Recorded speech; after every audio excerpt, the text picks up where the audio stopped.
Nina Marinenko and Artem Marinenko, both in their late 20s, live in Kyiv with their 2 dogs. They married in November 2022, 9 months into Russia's full-scale invasion.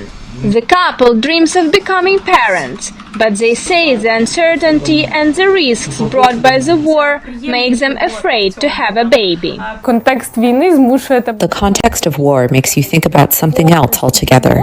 The thoughts focus on how I imagine pregnancy in peacetime and how it would go during the war. This is something that holds me back very much. Nina says she is worried about safety, but also the living conditions in Ukraine.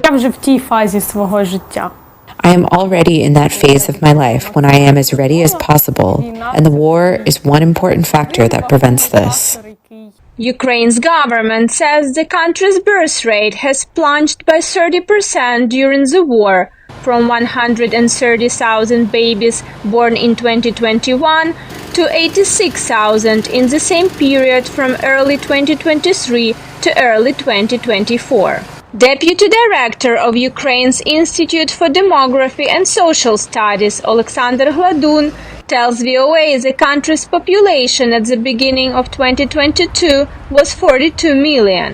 This year, he says, it is down to 35 million.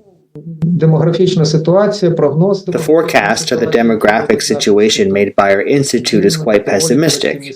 Maybe in 15 years there will be 10 million less of us. We develop different forecasts based on different scenarios. Gladun says Ukraine's government needs to address the issue urgently. He names economic uncertainty as the main issue. To tackle the problem, Ukraine's government this year approved a strategy for demographic development, a plan to boost economic and social conditions. It aims to increase the birth rate, reduce infant mortality, and promote the return of Ukrainians who fled to other countries during the war.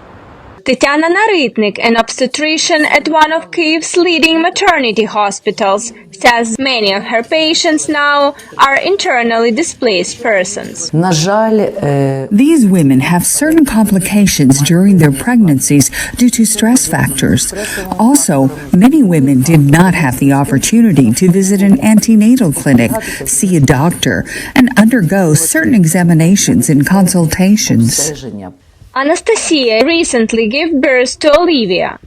With her husband and older son, Anastasia, who declined to give her full name, escaped the Russian occupation of Severodonetsk in the Luhansk region in March 2022.